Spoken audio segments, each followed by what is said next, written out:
mofinaina isan'andro atolotry ny mpitandrina rakotina valina maoly.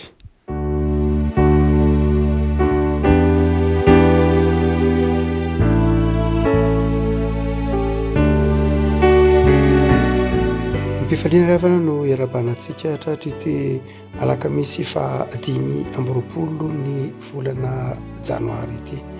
Ny mofinaina voalahatra ao antsika dia ny bokyny Exodosy toko 7 Exodosy toko 7 ny andiny 12 ka hatramin'ny 17.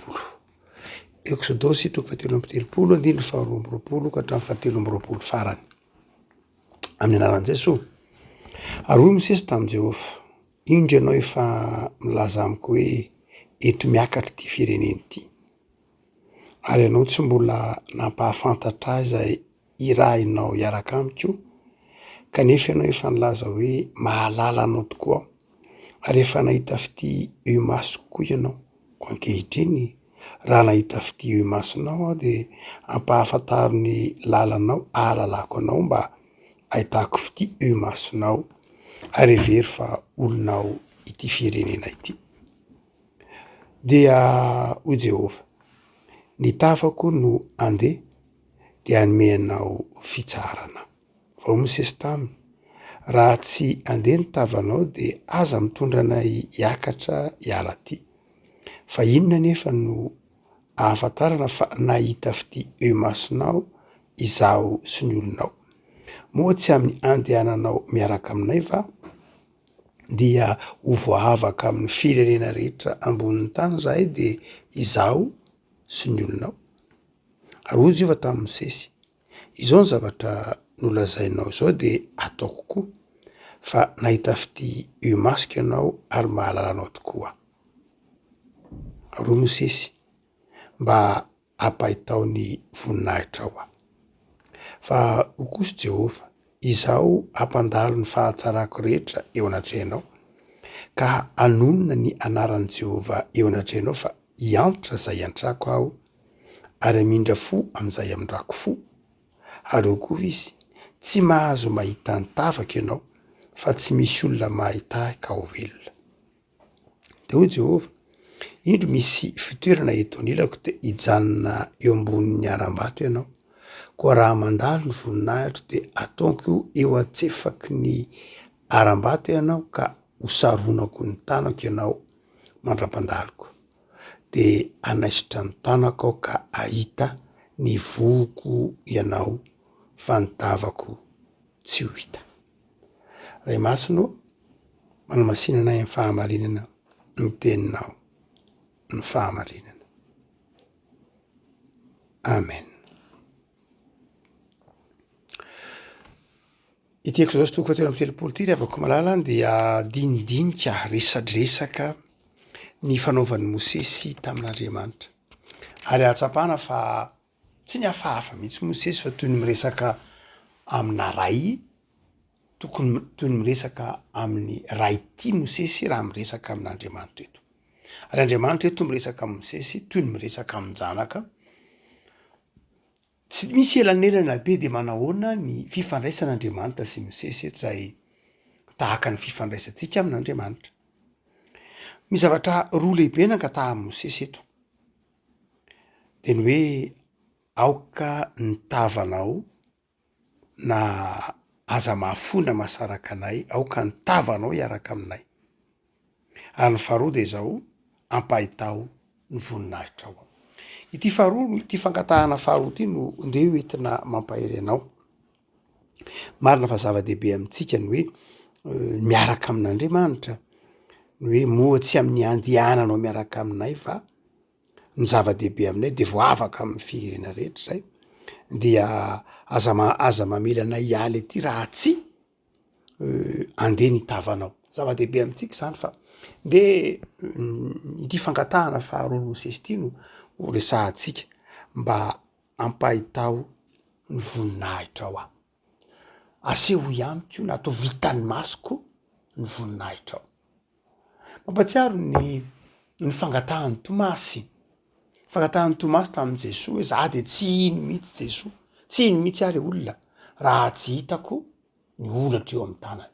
Nangataka Tomasy, za de tsiro raha tsy hitako ny olatra zay avomino hoe nitsangana tamy maty Jesosy.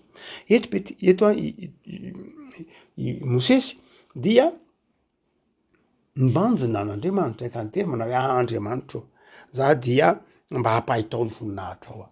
Fa ngaha moa tsy efa hitan'ny Mosesy hitantsika hatrany amin'ny Exodosy 7:20 tsy efa hita Mosesy fe niasa an'Andriamanitra fa ngaha tsy efa tsapany Mosesy lay hoe Andriamanitra nanome azy ny didy folo, Andriamanitra nanome azy ny nahitany raona izay nidina atao amin'ny tendrombohitra.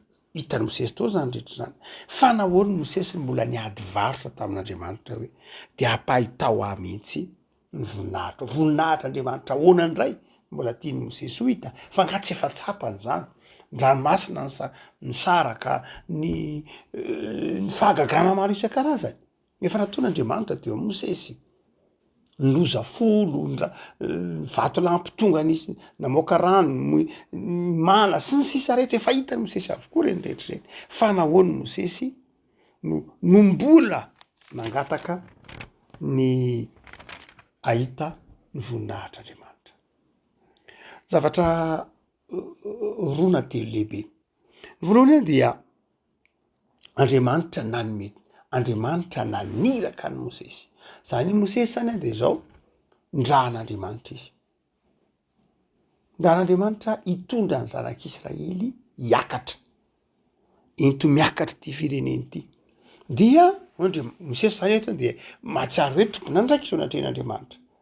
De tiaka famantarana izay tsy de tsika moa tsy mandeha araka famantarana ao Paoly fa ty amin'ny Exodosy tsika zao no miresaka de nangataka famantarana Mosesy enao mangataka amiko hoe eto miakatra ty fireneny ty, zao kosa za mba hiady varotra aminao atao vitako ny voninahitra ao.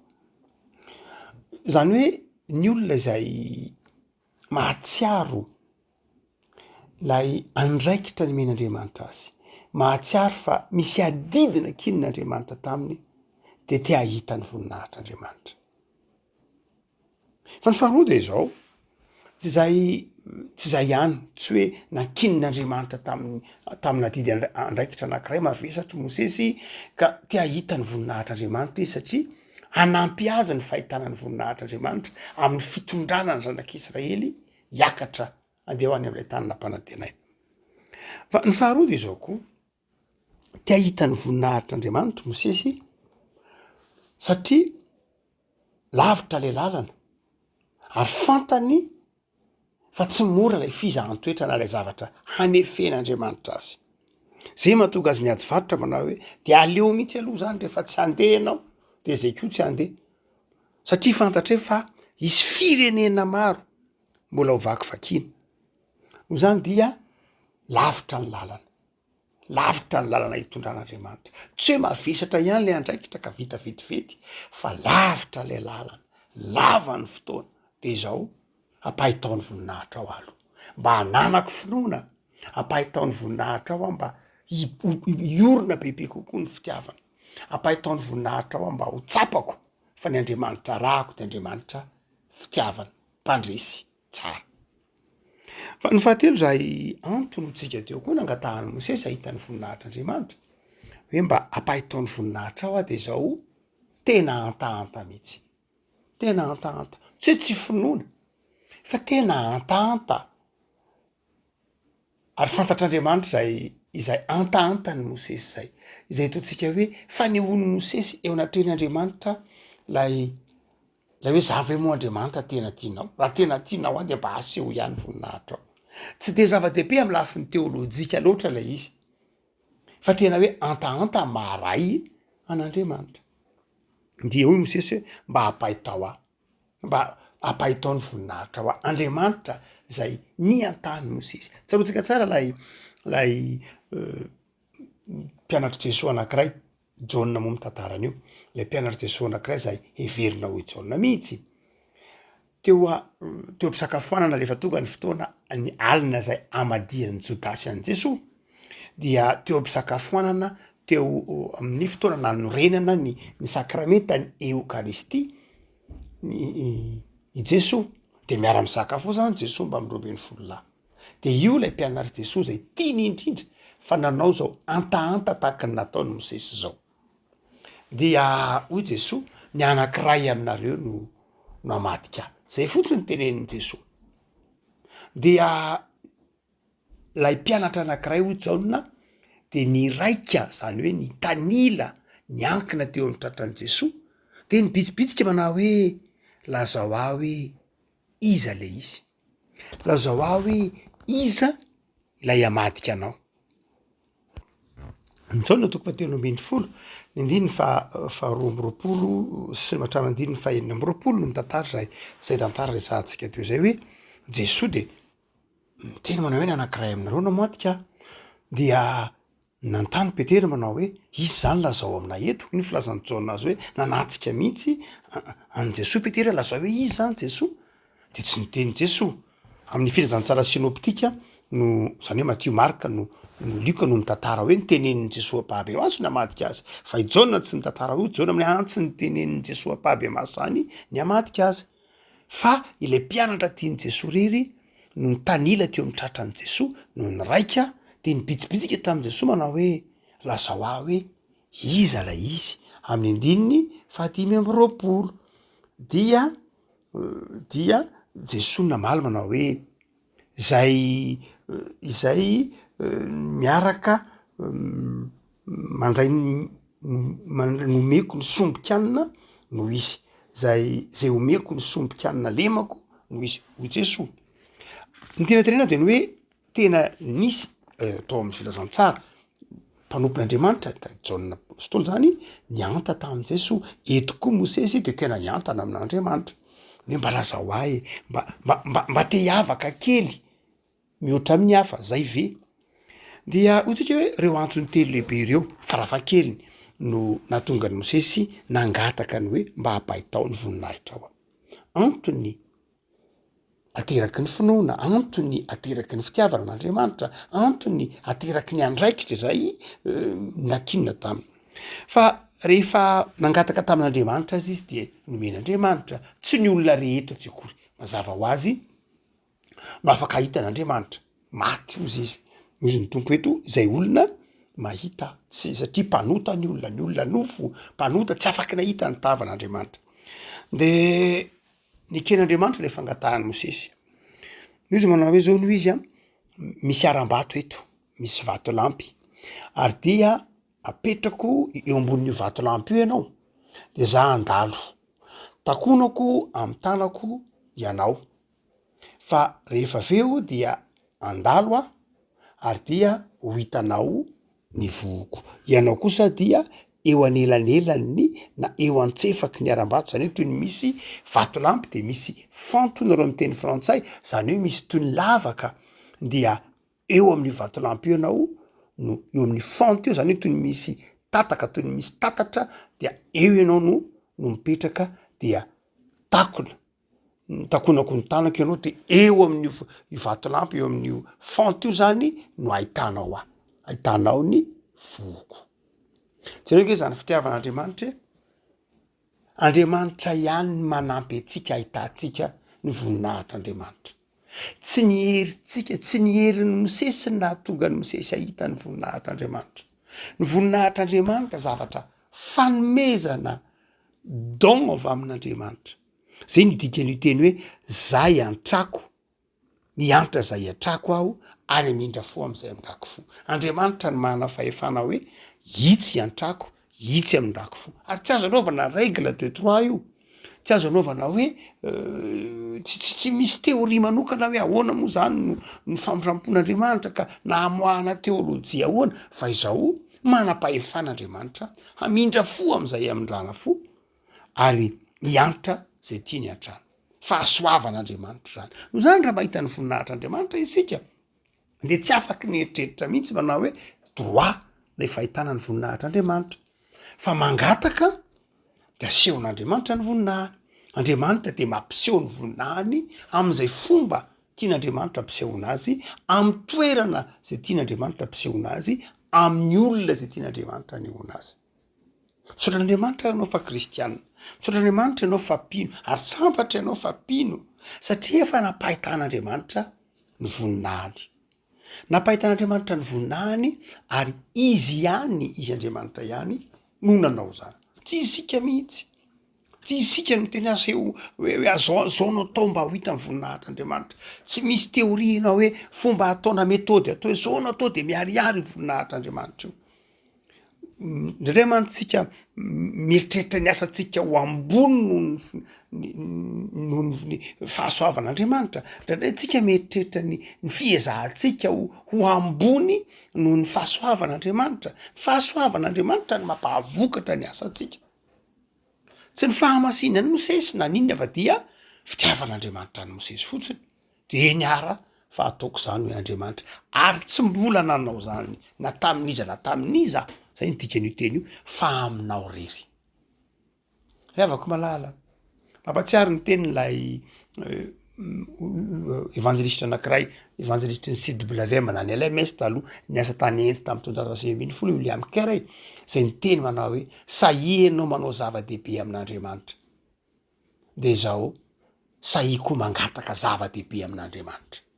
Inona ny zava-dehibe nataonao an'Andriamanitra? Tsy hoe takalo akory sanatry ny vava, fa i Mosesy eto natao Andriamanitra hoe entry miakatra ty fireneny ty, de Mosesy hoe de aseho iaro ny voninahitra ao. Tsy resaka takalo sanatry ny vava io, tsy resaka hoe manao an'zao de mba ataovy an'zao Andriamanitra, tsy zay loatra, fa satria fantatr'Andriamanitra, fantatry Mosesy fa tia azy Andriamanitra, ary fantatry Mosesy fa tiany Andriamanitra, de sanangataka zavatra tamin'Andriamanitra izy. Izay zavatra zay tsy mbola fahita mihitsy, tahaka nataon'ny Tomaso tsika teo.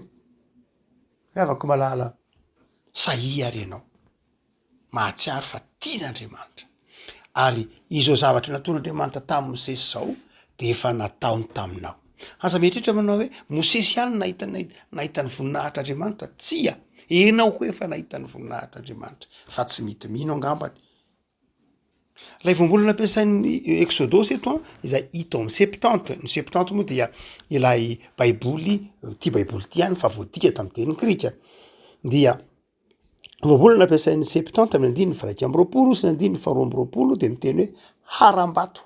De lay harambato rocher hoy ny teny frantsay, Petros hoy ny teny na Petra hoy ny teny Grika, dia hosarona eo anelanelan'ny fontina lay tataka kely na lay antsefatsefaky ny harambato, de zao Petros na Petra ny ampiasain'ny Petereto, lay rocher. Hoy tsika manao hoe ao amin'ny Soatra Masina ny Testamenta vaovao de misy karazany roa ihany ny vato, de na vato litos na ny vato Petra, zay ihany ny ampiasain'ny baiboly.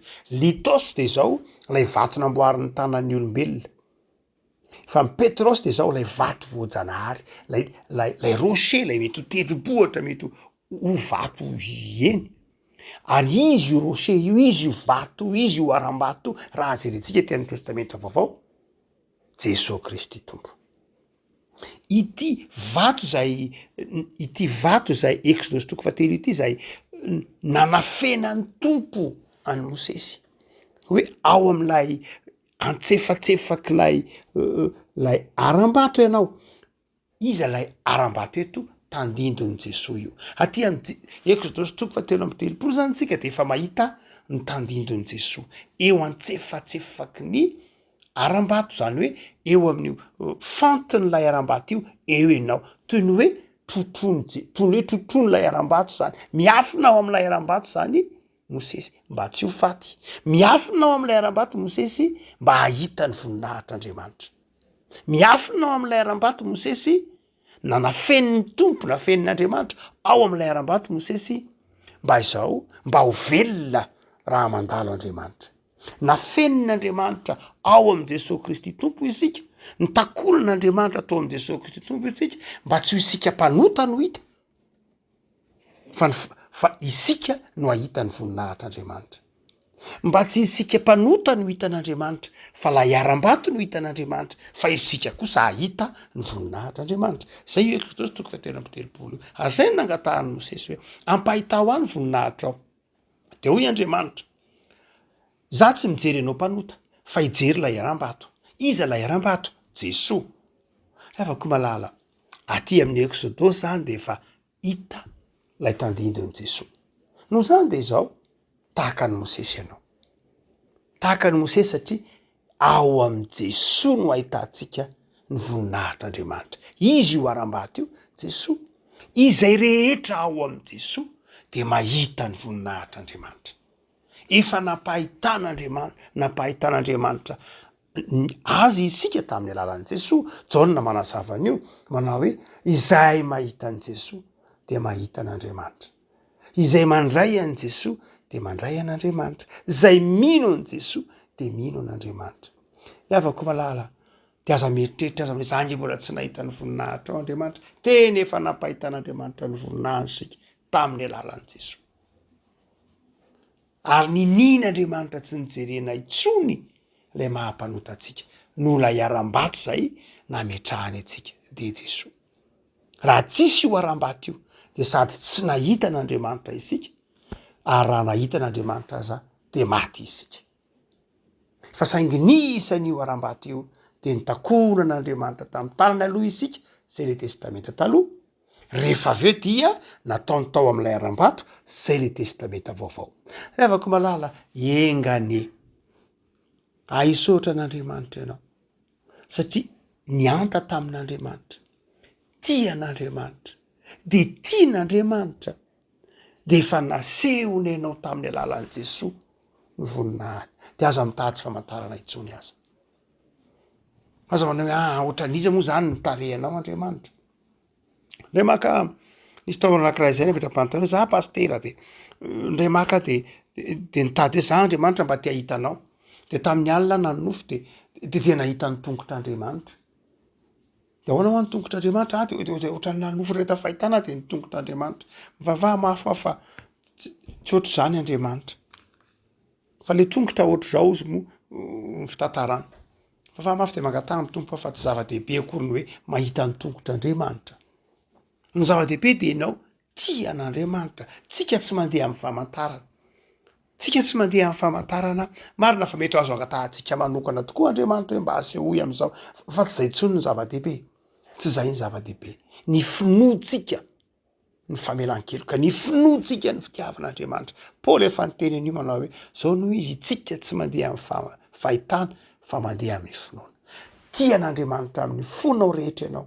Tia an'Andriamanitra amin'ny sainao rehetra ianao. Tia an'Andriamanitra amin'ny herinao sy ny fanahinao rehetra ianao de zao asehon'Andriamanitra anao ny voninahiny.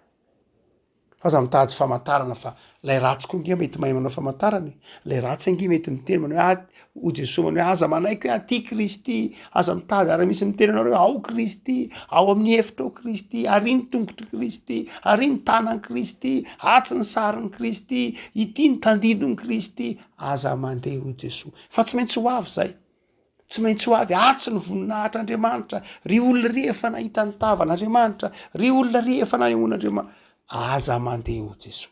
Satria nahoana? Satria efa mivanim-potoana ny testamenta vaovao antsika. Efa tonga Jesosy.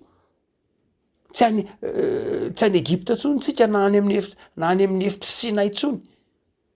Fa efa tonga Jesosy. Efa tonga la iaram-bato izay fitaovana namen'Andriamanitra atsika mba hahatonga atsika hahita ny voninahitr'Andriamanitra. De Jesosy. De mandehana amin'izay ara amin'ny finoana. Mandehana amin'ny finoana de ho hitanao ny voninahitr'Andriamanitra. Mandehana amin'ny fitiavana an'Andriamanitra de ho hitanao ny voninahitr'Andriamanitra. Noho zany raha mianta amin'Andriamanitra ianao manao hoe Tompo mba ampahitao any voninahitra ao de ny valiny de zao.